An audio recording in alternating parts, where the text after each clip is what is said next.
Unique learning lab চ্যানেলে তোমাদেরকে স্বাগত। আমি প্রদ্যুৎ। আজকের ক্লাসে পশ্চিমবঙ্গ মধ্যশিক্ষা পর্ষদ থেকে যে মডেল অ্যাক্টিভিটি টাস্কগুলি দেওয়া হয়েছে, যেগুলি তোমাদের স্কুল থেকে বর্তমানে দিচ্ছে, সেখান থেকে ক্লাস 7-এর পরিবেশ ও ভূগোল বিষয়ের পার্ট 3 অংশে যে প্রশ্নগুলি দেওয়া হয়েছে সেগুলি খুব সহজভাবে বুঝিয়ে দেব ও লিখে দেব। এর আগে আমি পার্ট 1 এবং পার্ট 2 সলভ করে দিয়েছি। তোমরা যারা দেখোনি তারা এই ভিডিওর শেষে যে এন্ড স্ক্রিন আসবে সেখান থেকে লিঙ্ক পেয়ে যাবে, সেখান থেকে দেখে নিতে পারো, অথবা তোমরা ডিসক্রিপশান বক্সে প্লেলিস্টের লিঙ্ক থাকবে, সেখানে গিয়েও দেখে নিতে পারো। এছাড়া ক্লাস 7-এর সমস্ত বিষয়ের মডেল অ্যাক্টিভিটি টাস্কের পার্ট 1, পার্ট 2, পার্ট 3 কিন্তু করে দেওয়া রয়েছে। তোমরা যারা দেখোনি তারা দেখতে পারো, ডিসক্রিপশান বক্সে যে প্লেলিস্ট দেওয়া থাকবে প্লেলিস্টের লিঙ্কে গিয়ে তোমরা দেখে নিতে পারবে। ওয়েস্ট বেঙ্গল বোর্ডের বিভিন্ন বিষয়ের ক্লাস ভিত্তিক ভিডিওগুলি পেতে আজকে যারা চ্যানেলে নতুন তারা প্লিজ চ্যানেলটিকে সাবস্ক্রাইব করে নিয়ে সঙ্গে থেকো, আর আগে থেকে যারা চ্যানেলটিকে সাবস্ক্রাইব করে নিয়ে সঙ্গে আছো তাদেরকে অসংখ্য ধন্যবাদ। তো চলো শুরু করা যাক। তো দেখো, মডেল অ্যাক্টিভিটি টাস্ক পরিবেশ ও ভূগোল ক্লাস 7 পার্ট 3 অধ্যায় নদী, অর্থাৎ নদী অধ্যায় থেকেই সমস্ত কিন্তু প্রশ্ন থাকবে। তো প্রথমেই দেখো কি আছে, 1 নম্বর দাগের নিচের বিকল্পগুলি থেকে সঠিক বিকল্পটি বেছে নিয়ে উত্তরটি লেখো। তো ক নম্বর দিয়ে কি আছে না, শাখা নদী বোঝাতে গেলে নিচের সঠিক ছবিটি হলো। তো এখানে 4টে ছবি দেওয়া রয়েছে, কোনটিতে শাখা নদী বোঝাবে? তো আমি এখানেই দেখো প্রথম নদীটা কি আছে না, প্রথম নদীতে দেখো যে অ্যারো চিহ্ন দেওয়া রয়েছে ওইটা কি না, মূল নদী। সেই মূল নদীতে বাইরে থেকে একটা নদী এসে মিশেছে, অর্থাৎ মূল নদী প্রবাহিত হচ্ছে, বাইরে থেকে একটা নদী এসে সেই মূল নদীর সঙ্গে মিশেছে, তাহলে এটা শাখা নদী নয়। আবার দ্বিতীয় নম্বর উত্তরে দেখো, দ্বিতীয় নম্বর যেটা অপশান আছে সেখানে দেখো মূল নদী থেকে একটা শাখা বেরিয়ে আবার চলে গেছে বাঁদিকে। তো এটা হচ্ছে, এটাই অপশান সঠিক হবে। তো তার কেন হবে, তারপরে দেখো পরেরটাতে কি আছে না, দুটো পাশাপাশি মূল নদী চলে গেছে, তাহলে ও অপশানটাও হবে না। এবং শেষের অপশানটা কি আছে না, একদম পার্বত্য অঞ্চল থেকে শুরু করে জলাশয়ে গিয়ে পড়েছে, একটাই মাত্র নদী, সেখানে না শাখা না উপনদী রয়েছে। তাহলে পরে কোন অপশানটা সঠিক হবে না, দ্বিতীয় অপশানটা সঠিক হবে, যেখানে কি আছে না মূল নদী থেকে একটা শাখা বেরিয়ে গিয়ে প্রবাহিত হয়েছে। ঠিক আছে, তো আমরা যখন উত্তর লিখব তখন সেটা লিখব। আর একের খ নম্বর দাগের কি আছে, নিচের উল্লেখ করা ভূমিগুলির মধ্যে বেমানান হলো। 1 নম্বর কি, অশোক ক্ষুরাকৃতি হ্রদ। তার আর কি কি আছে না, জলপ্রপাত, গিরিখাত এবং ক্যানিয়ন। তো দেখো 2 নম্বর দাগের কি আছে প্রশ্ন, গিরিখাত ও ক্যানিয়নের মধ্যে পার্থক্যগুলি উল্লেখ করো। 3 নম্বর, নদীর উচ্চগতি, মধ্যগতি ও নিম্নগতির সাথে মূলত ক্ষয়, পরিবহন ও সঞ্চয় কাজ যথাক্রমে প্রাধান্য পায় কেন উল্লেখ করো। 4 নম্বর, অশোক ক্ষুরাকৃতি হ্রদ কীভাবে গঠিত হয় তা ব্যাখ্যা করো। 5 নম্বর, একটি ছবি এঁকে তার মধ্যে নদীর উৎস, মূল নদী, উপনদী, শাখা নদী, মোহনা, নদী অববাহিকা ও ধারণ অববাহিকা চিহ্নিত করো। তো চলো প্রশ্নগুলির উত্তর কী হবে দেখে নেওয়া যাক। তো দেখো, মডেল অ্যাক্টিভিটি টাস্ক পরিবেশ ও ভূগোল ক্লাস 7 পার্ট 3 অধ্যায় নদী। 1 নম্বর দাগের প্রশ্নটি ছিল কি না, নিচের বিকল্পগুলি থেকে সঠিক বিকল্পটি বেছে নিয়ে উত্তর লেখো। 1 ক, শাখা নদী বোঝাতে গেলে নিচের সঠিক ছবিটি হলো। উত্তর, শাখা নদী বোঝাতে এই ছবিটি হবে। কেন বলো তো, কারণ এই ছবিটিতে দেখো এইটা হচ্ছে মূল নদী, এখান থেকে গিয়ে এই যে হচ্ছে মূল নদী, অ্যারো চিহ্ন দেওয়া রয়েছে, এবং এই মূল নদী থেকেই আর একটা বেরিয়ে বাইরে প্রবাহিত হয়েছে, অর্থাৎ মূল নদীর এটা শাখা। ঠিক আছে, এই যে মূল নদীর একটাই প্রবাহ, সেখান থেকে একটা শাখা বেরিয়ে গেছে, তাহলে এইটা হচ্ছে শাখা নদী। তাহলে শাখা নদী বোঝাতে এইটা হচ্ছে সঠিক উত্তর। আর বাকিগুলো কেন হবে না এর আগেই আমি বুঝিয়ে দিয়েছি। তো তারপরে দেখো 1 খ নম্বর দাগের কি বলেছে না, নিচের উল্লেখ করা ভূমিরূপগুলির মধ্যে বেমানান হলো। কি হবে বেমানান না, উত্তর হবে অশোক ক্ষুরাকৃতি হ্রদ। কেন, কারণ জলপ্রপাত, গিরিখাত এবং ক্যানিয়ন এই তিনটেই কোথায় দেখা যায় না, পার্বত্য প্রবাহে দেখা যায়, নদীর পার্বত্য প্রবাহে বা উচ্চ প্রবাহে দেখা যায়। আর অশোক ক্ষুরাকৃতির হ্রদ কোথায় দেখা যায় না, মধ্য প্রবাহে দেখা যায়। তাহলে এটাই একমাত্র বেমানান, তাহলে উত্তর হবে অশোক ক্ষুরাকৃতির হ্রদ। তারপরে দেখো 2 নম্বর দাগেরটা কি আছে না, গিরিখাত ও ক্যানিয়নের মধ্যে পার্থক্যগুলো উল্লেখ করো। উত্তর, গিরিখাত ও ক্যানিয়নের মধ্যে পার্থক্য তোমরা এরকম ছক কেটে নেবে, নিয়ে 1, 2 করে পার্থক্যগুলো লেখা রয়েছে। তো 1 নম্বর দাগের কি আছে, গিরিখাতের জায়গাতে গিরিখাত সৃষ্টি হয় নদীর উচ্চ প্রবাহে। এক্ষেত্রে বৃষ্টিহীন পার্বত্য অঞ্চল বা বৃষ্টিবহুল পার্বত্য অঞ্চল উভয়ই প্রযোজ্য, অর্থাৎ গিরিখাত বৃষ্টিহীন পার্বত্য অঞ্চলেও দেখা যেতে পারে বা বৃষ্টিবহুল পার্বত্য অঞ্চলেও কিন্তু দেখা যেতে পারে। ক্যানিয়ন, বৃষ্টিহীন পার্বত্য অঞ্চলে শুষ্ক অঞ্চলের গিরিখাতকে ক্যানিয়ন বলে। তাহলে যে গিরিখাতগুলো কি না বৃষ্টিহীন পার্বত্য অঞ্চলে বা শুষ্ক অঞ্চলে হয় সেই গিরিখাতগুলোই কিন্তু ক্যানিয়ন, অর্থাৎ ক্যানিয়ন হচ্ছে এক প্রকার গিরিখাত, যেটা মানে গিরিখাতের একটা অংশ হচ্ছে ক্যানিয়ন, বোঝা গেল, এক প্রকার এটা। 2 নম্বর কি আছে না গিরিখাত ইংরাজি অক্ষর আই ও ভি উভয় প্রকারই হতে পারে, অর্থাৎ আই আকারের হয় ভিও আকারের হয়। 2 নম্বর ক্যানিয়নে কি হয় না ক্যানিয়ন সাধারণত ইংরাজি অক্ষর আই আকার বিশিষ্ট হয়, অর্থাৎ আই আকারের বিশিষ্ট যে গিরিখাত তাকে কিন্তু ক্যানিয়ন বলে। ঠিক আছে, তো তারপরে দেখো 3 গিরিখাতে নিম্নক্ষয় বেশি হয়, তবে পার্শ্বক্ষয় অল্প মাত্রায় হতেও পারে আবার নাও হতে পারে। তাহলে গিরিখাতের ক্ষেত্রে নিম্নক্ষয় তো হয়ই, কিন্তু পার্শ্বক্ষয় হতেও পারে আবার নাও হতে পারে। আর ক্যানিয়নে কি না শুষ্ক অঞ্চলের গিরিখাত বা ক্যানিয়নে নিম্নক্ষয় বেশি হয়, তবে পার্শ্বক্ষয় হয় না বললেই চলে। অর্থাৎ শুষ্ক অঞ্চলের যে গিরিখাত সেখানে কি হয় না যাকে আমরা ক্যানিয়ন বলছি, সেখানে কি হয় না নিম্নক্ষয় তো খুব বেশি হয়, কিন্তু পার্শ্বক্ষয় হয় না বললেই চলে। এবারে দেখো 4 নম্বর, দেখো পার্থক্যটা কি 4 নম্বর পার্থক্য, সব ক্যানিয়নই গিরিখাত। কেন সব ক্যানিয়নই গিরিখাত? কারণ গিরিখাতের এক বিশেষ প্রকার হচ্ছে ক্যানিয়ন। কোনগুলো ক্যানিয়ন না যে গিরিখাতগুলো শুষ্ক অঞ্চলে হয় বা যেখানে বৃষ্টিহীন অঞ্চলে হয় সেটাই হচ্ছে ক্যানিয়ন। তাহলে সব ক্যানিয়নই কিন্তু গিরিখাত। আর 4 নম্বরে ক্যানিয়নের জায়গায় কি লিখবো না সব গিরিখাত ক্যানিয়ন নয়, সব গিরিখাত কিন্তু ক্যানিয়ন নয়, শুধুমাত্র শুষ্ক অঞ্চলের গিরিখাতকে আমরা ক্যানিয়ন বলি। ঠিক আছে, তাহলে শুষ্ক অঞ্চলের গিরিখাতকে ক্যানিয়ন বলে। 5 নম্বর গিরিখাতের উদাহরণ কি না উদাহরণ দক্ষিণ পেরুর কলকা নদীর গিরিখাতটি পৃথিবীর গভীরতম গিরিখাত। আর 5 নম্বরে উদাহরণ কি আছে ক্যানিয়নে, উদাহরণ উত্তর আমেরিকার কলোরাডো নদীর গ্র্যান্ড ক্যানিয়ন পৃথিবীর বৃহত্তম ক্যানিয়ন। দেখো তোমাদের যে বই আছে ভূগোল বই সেখানে 54 নম্বর পৃষ্ঠাতে কি আছে না গিরিখাত এবং ক্যানিয়নে সুন্দর করে বোঝানো রয়েছে। তো দেখো এখানে এইটা কি এটাও গিরিখাত এটাও গিরিখাত আবার এটাও কিন্তু গিরিখাত, কিন্তু এই যে গিরিখাতের বিশেষ প্রকার কি না গিরিখাতের ব্র্যাকেটে কি লেখা রয়েছে না ক্যানিয়ন, অর্থাৎ এটা ক্যানিয়ন গিরিখাত কিন্তু এটা ক্যানিয়ন।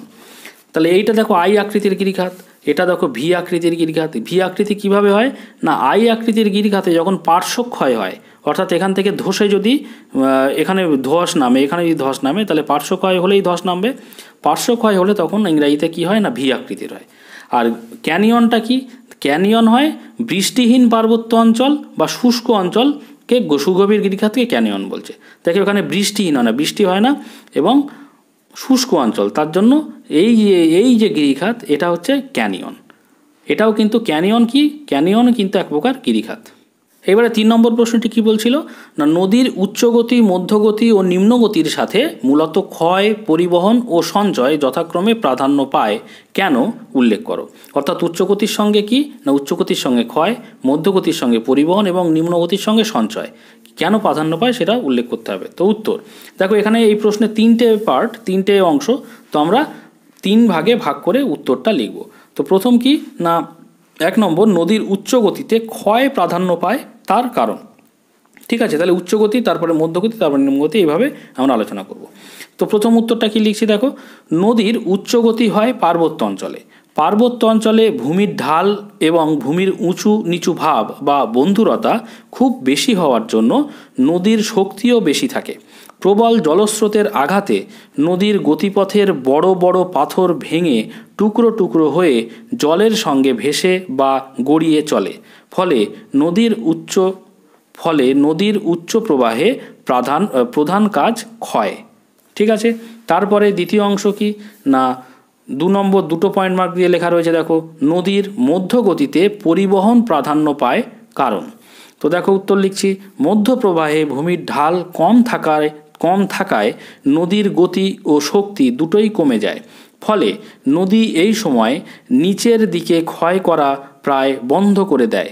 শুধুমাত্র উচ্চ প্রবাহ থেকে বয়ে আনা পলি বালি নুড়ি কাঁকড় ইত্যাদি নদী প্রধানত বহন করে। তাহলে এই জায়গায় মধ্যপ্রবাহে কি হয় না শুধু বহন কার্য প্রাধান্য পায়।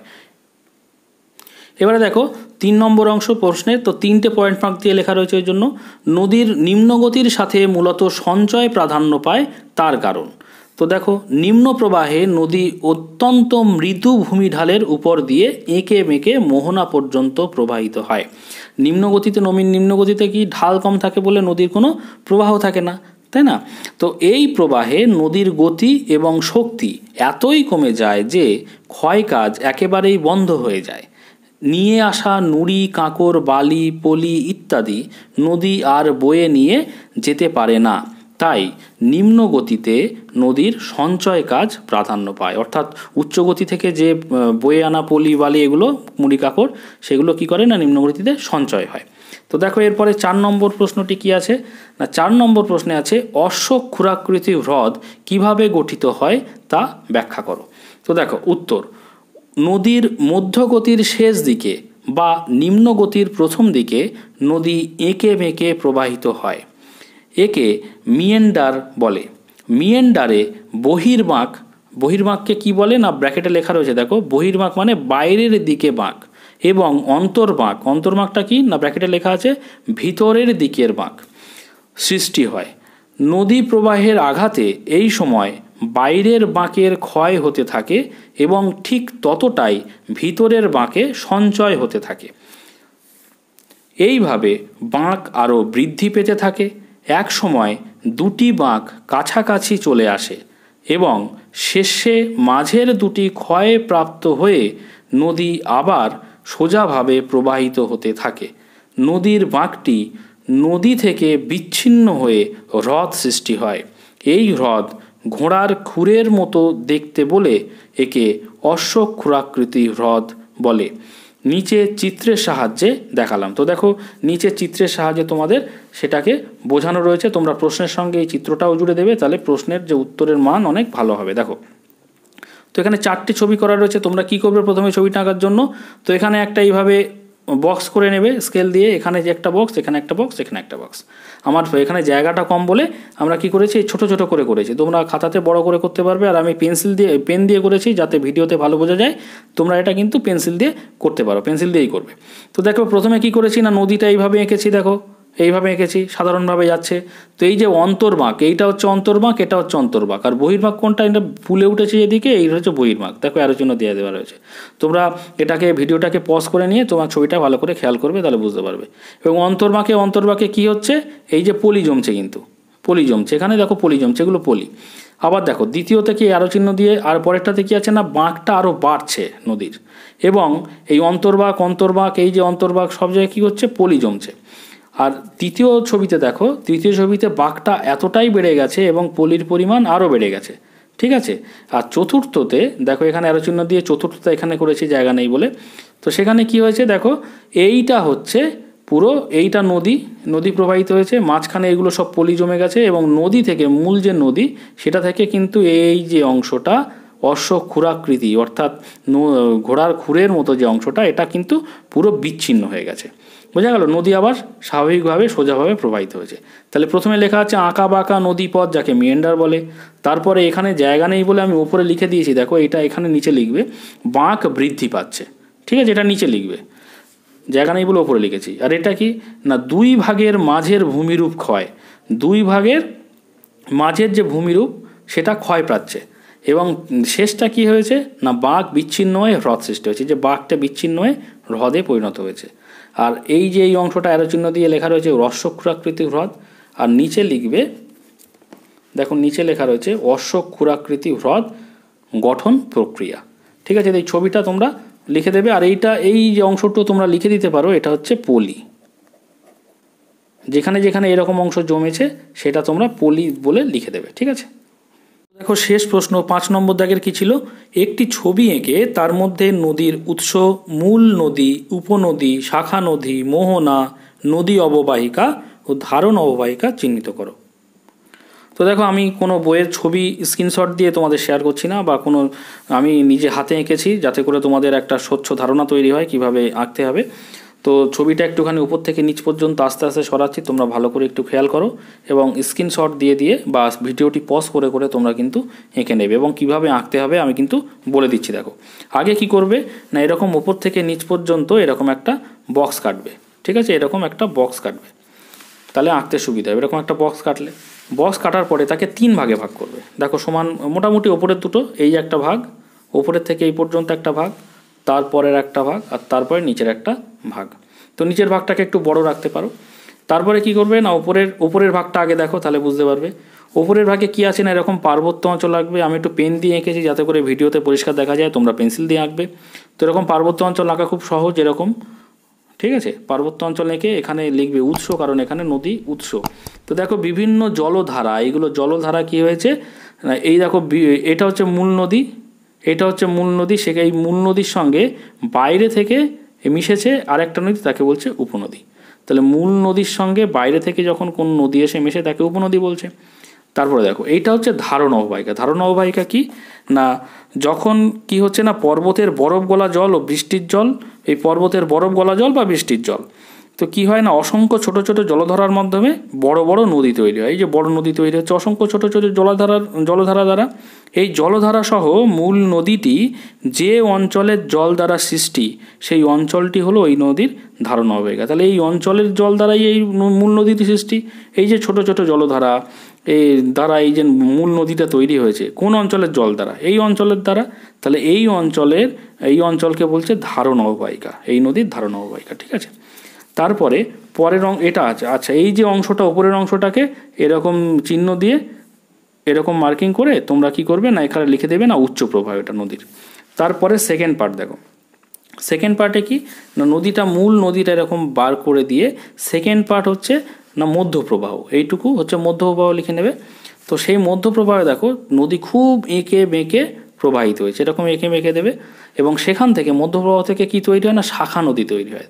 দেখো একটা শাখা নদী বেরিয়ে সে গিয়ে আবার সমুদ্রে গিয়ে পড়েছে, তাহলে এখানে একটা শাখা নদী এঁকে দেবে। ঠিক আছে, আচ্ছা, তারপরে শেষ পার্ট দেখো, তো মূল নদী এখানে নিম্ন প্রবাহ এসে গেছে, এটা হচ্ছে নিম্ন প্রবাহ, এইটুকু এখান থেকে এই পর্যন্ত। তো নিম্ন প্রবাহে কী আছে, মূল নদী কিছু দূর পর্যন্ত বিস্তৃত হয়ে এরকম মোহনাতে অর্থাৎ সাগরে গিয়ে পড়েছে, সমুদ্রে গিয়ে পড়েছে। তো সমুদ্রের জন্য এখানে আমি আকাশি কালারের রং করেছি, জলের রং।